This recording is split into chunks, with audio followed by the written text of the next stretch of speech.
Hello and welcome, folks, to another exciting edition of the Michigan Panthers podcast.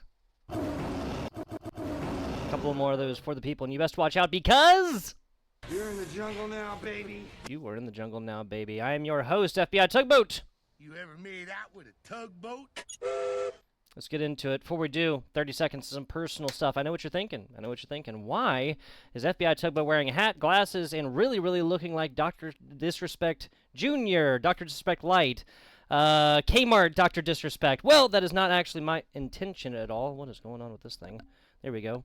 That is not my intention whatsoever. Just a little personal news before we hop on into it. Basically, I was broadcasting a series of matches yesterday, as I am a commentator, and the studio lights were kind of messing with my eyes, honestly. I got like some weird tunnel vision and stuff like this, and a massive freaking headache. So I'm actually going to be making an appointment with a doctor here soon, and really hoping nothing is wrong. Hence the sunglasses. Also, much less of an issue. Basically, this headset is making some of my hair thin right here. So hence the hat as well. Vegas Vipers, obviously. It'll be Michigan Panthers soon. I wanted to give the Vegas Vipers, Vegas resident myself, of course, a little bit of love, right? With the just dearly departed XFL team, the Vegas Vipers. And yeah, I need to wear a hat. There it is. All right, let's hop on into it. A Week 10 loss. Yes, a Week 10 loss, meaningless as it may be, to the Houston Roughnecks. You see it right here. We thrashed them, and I mean thrashed. What is that, Week 8? Yes, 30. This should have been 30-12. This was a garbage time touchdown if you ever wanted to find it. This started out, I thought we were going to see something similar, at least from the Houston Roughnecks. Quandre White, no, it was Lingard actually that really took us to task in that game, and then more so in this one. So Quandre White did not play. Grabbing a tutty right there. Not a great average. We did good against the rushing defense, but let's break this down a little bit. Yeah, so going on to this, anybody who's unfamiliar, the Michigan Panthers punched their ticket to the USFL championship. To go forth, and we're done with the regular season now. That was in Week 8 with that win against the Houston Roughnecks. St. Louis and D.C. secured within the same week. Birmingham secured as well. There's been a bunch of back and forth. I've been complaining on this podcast for weeks now about the second time in a row that we have gotten completely screwed over by not being able to, even if we had won, even if we had beat Houston and or Houston twice. We did the first time, but the second time, and then beat Birmingham. We still wouldn't have gotten home field advantage, so that really killed like any other further meaning to play. So we have all of these. Devin Ross was returning kickoffs and punts and stuff like that, and honestly having a solid bit of like effect right there. So it makes sense not to play him. He did come off of injury, so give him an extra week in a game that did not matter. Cannot stress that one enough. Let's see. Name you won't see on here is Bryce Perkins. Bryce Perkins did not see a single snap. Was suited up on the sidelines. Did not need him. We had Danny Etling and Rocky Lombardi playing in this meaningless game. Donis Alexander, love the guy. Absolutely love the guy. Whenever you see a Donis Alexander helmet hit the field, you know it's been a big play. Whether that's just a huge freaking hit, a forced fumble, interception, whatever it is, man. Donis Alexander's out there. Now I got to give my man a little bit of crap here, reasonably, because has been on the opposite side of a couple of different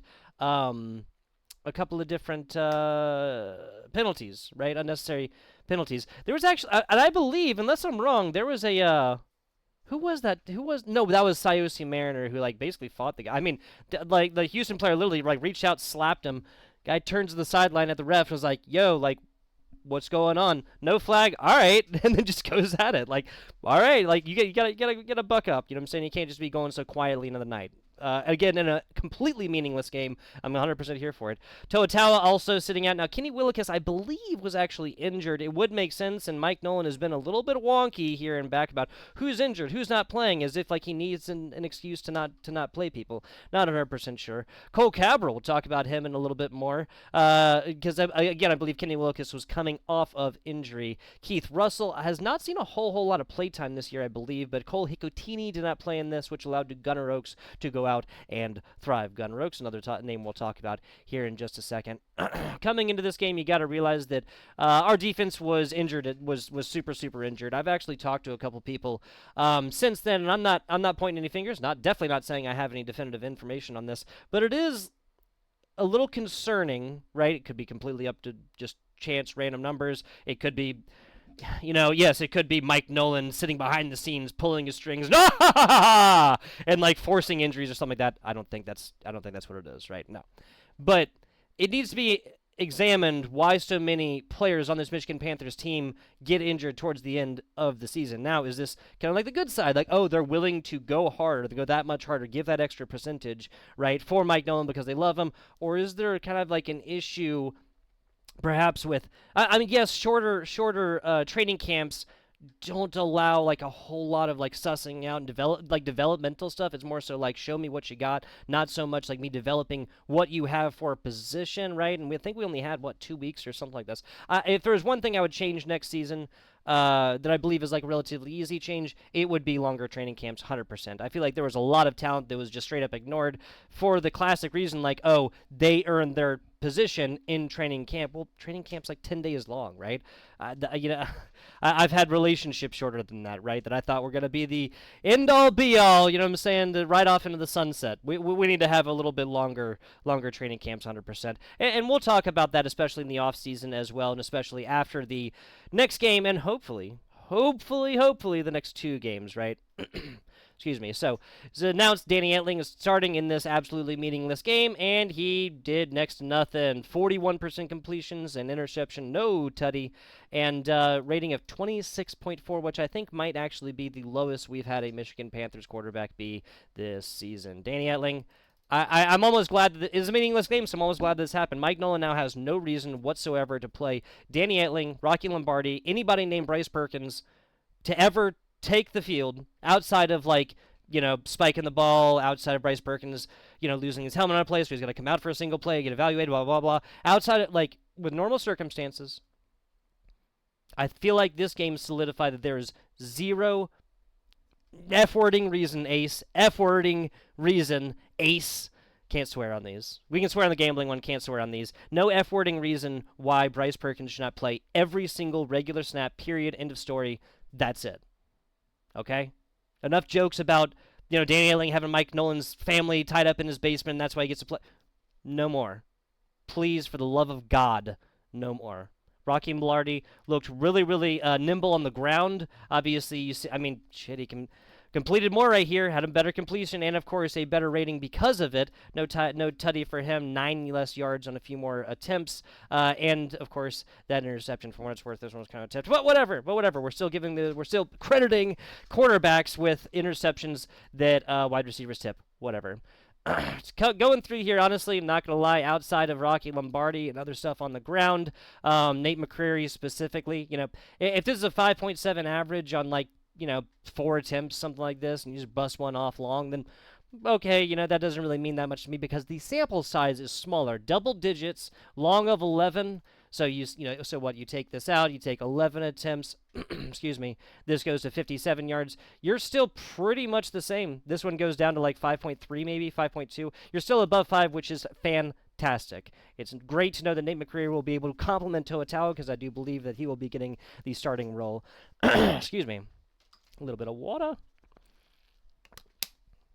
Now, once again, there's not a whole lot on this other side.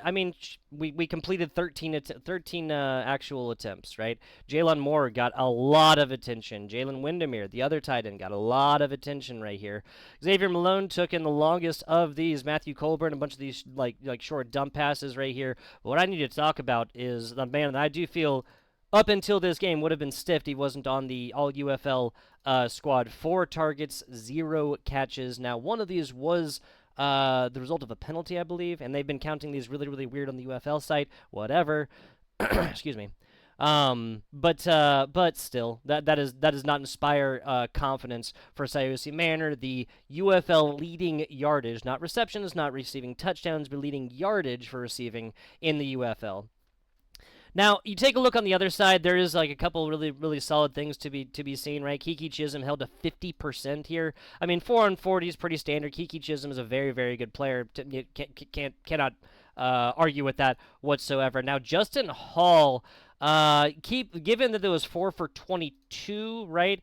If this was 4 for 4, I'd feel less good about this. 4 for 5, okay, we made him, miss one or whatever else like that. Also, but this is a guy that takes double-digit receptions, right? So I'm more happy about keeping Kiki Chisholm, who is an absolute dog on the field, to 50% completion ratio, no tutties either, right there. There wasn't a rushing touchdown here. There was the defensive touchdown by them, or there wasn't a receiving touchdown, excuse me. There was the defensive touchdown by them, and then Matthew Colburn, Lorenzo Lingard, who honestly doesn't look bad. But again, if you go along my theory, if you take out what? So you take out 1 for 11, you take out 1 for 0, or probably -2 or something like that for Lorenzo Lingard. You come down to 9 for 19, and that's looking even worse right there.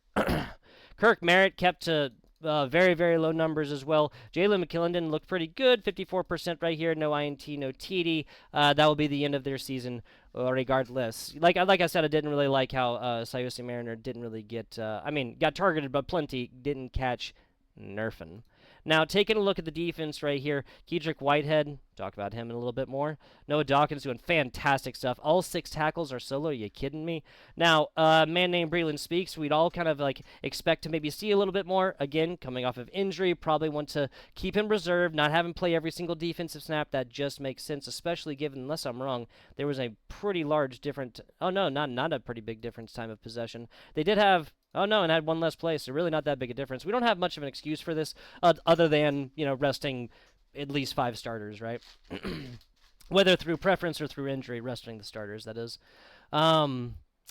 Marvin Moody, Keenan Isaac. I'm glad I'm not going to be facing those guys again. Look at that. I mean, 8 and 7 total tackles, plenty of solo plays right there, plenty of breakups, dude, crazy stuff. But again, you ain't going to be doing this against. I mean, you're not going to be doing against this. You're not going to be doing this against anybody next week because the Houston Roughnecks are out of this game, are out of this year. They did not make the playoffs. So we will be, but still kind of glad we're not facing them. At the same time, if Bryce Perkins was playing this game, it would be a different story. Now, speaking of stories, how about this one? I want to give a good round of applause, a good limp-handed, round of applause. Good job, CJ Johnson. Going 5-5 in this meaningless game to beat us after you lost to us horribly a couple of weeks ago when our actual starters were there to probably save your job. And I say that not really, right? Because the UFL doesn't fire head coaches. But my goodness, this guy, it definitely looked better towards the end. It did a lot of that. A lot of CJ can really thank one man for a lot of that because a lot of times Jalen McClendon would just go forth and call his own plays, just play the football game ahead of him, and he's not a bad quarterback by any means. So yes, good, the UFL doesn't fire head coaches, right? It was John DeFilippo last year that resigned as head coach, right? And the whole carousel of coaches this year. It was Ken Weisenhunt, also on the showboats that resigned. Bringing in Jim Turner, right? The whole DC fiasco, right there. They were going over to pick up other gigs. They were not fired, right? San Antonio, son of bum, was not fired by any means, right? I would be very, very surprised at that. Obviously, health issues stepped down. Made that statement as well that the San Antonio Brahmas will be back next year to win it. That really, really instills hope in my heart for any questions like, oh, will the UFL exist next year, right? It obviously will, and we're talking about expansions. That's where my mind's at. Anyway, good job, CJ Johnson. Enough of my sarcasm. 6 players UFL to the all UFL team. Let's take a look at it, right? Cole Cabral, right there, the center. Now also won Sportsman of the Year, or Sportsman of the Team, or something like that, right? Just for being an overall positive, awesome guy. Gotta love that. Ryan Nelson, or no, that was Ryan Nelson, excuse me. Ryan Nelson here who won that. Cole Cabral is the center, right? Excuse me. Bryce Perkins also making. That's 3 out of 6. Bang. Let's take a look. Arnold Tarpley. Kedrick Whitehead. Wait, wasn't there? I thought there were 6. Oh yeah, and Gunnar Oaks. Sorry, my bad. Hey, my bad, Gunnar Oaks. My bad. My bad. Really excelling in that tight end position. Then we had two of them over here on the defense as well. Kedrick Whitehead, Arnold Tarpley. I honestly kind of thought that Sayosi may have kind of been deserving of one of these wide receiver slots, but it is what it is. Big shout out to all of them for making the All UFL team. We did not put a send a member to the All UFL special teams. I think most of the I think all four of these are I think all four of those are good. That was just the list right there. Now let's move on along here to our breakdown. Our breakdown. Yes, week 10 is done. We are in the postseason now. Mother of God. That's another reason why I was wearing these. Let's get these back on before I start having another headache. Added that soundbite and was very, very much looking forward to it. No, in the postseason now, let's get it. Let's get it. Stallions absolutely thrash the Memphis Showboats. To be fair, they didn't really rest too many starters. Now, this is an absolutely dominant game. Andrew Peasley even came in here. Threw the rock a little bit. I don't think he really. 2 for 22. Not too shabby. Not too shabby there at all. Jamar Smith was not allowed to run, which makes sense, right? You don't want to have him injured right here. We had a different look, and obviously there was the story behind Bryce Perkins' right ankle being injured. Who really knows? I saw the man on the sidelines for 2 or 3 full weeks, and never really saw him limping or anything else like that. And he was actually dressed up this last week, so logic would follow. Rocky Lombardi, Danny Etling go down. He is going to be coming in, albeit again probably not rushing. But enough about us. Honestly, Jamar Smith looked really good. I'm going to say our best shot was Cookus or Magoo, or is Cookus. Well, I can say that was Cookus or Magoo playing this weekend. Well, Corral and Cookus are inactive, so it's going to be Magoo and following up Jamar Smith. Now, talking about this game, we always lose to this team by 4. Always, always, always. Like clockwork, right? Right in the morning, taxes, death, and us losing to the Birmingham Stallions. I believe we're 8-0 right now between regular season and postseason losses of the last 3 years. Between the last year of Mike Nolan's years, between the last year of the USFL, last year of UFL, and then this year of the UFL. Now going into the postseason, I really do feel like this is our best shot at playing. I said last year that that Bryce Perkins should have been the starter. Was not. Is what it is. I think he's proven now that he is. I'm going to say it, yeah. And many other people hold this as not like some hot take here, but Bryce Perkins is the best quarterback in the league, like from top to bottom. If there's one thing I'd approve him on, it'd probably be his ability to get the long ball in motion, right? Like, to a guy while he's moving, while he's like hauling ass down the field and stuff like that, and actually dropping the breadbasket. Short passes, especially to running backs, easy peasy. Even medium passes, hitches, out routes, in routes, even across the middle of the field to his tight ends. Easy peasy, always placements on point if he even needs to. A lot of times just even the threat of those being there will pull defenders off, and then he'll just go and run for 35 yards, right? Bryce Perkins, fantastic guy. Very glad to have Breland Speaks in this last. Now, if we get this, is Frank Ginda actually possible? When was he placed on IR? That was week 8, yeah, so he is going to be out. Ah, man, so that'd be 8, 9, 10, playoff game 1, because IR is 4 weeks, right?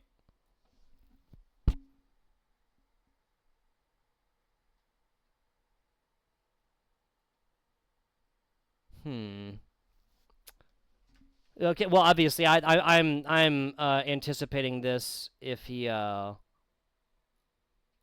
Yeah, I'm anticipating this shoulder being good within 4 weeks, of course, right? So, any hoodles, let's talk a little bit about this one, and then get y'all on out of here.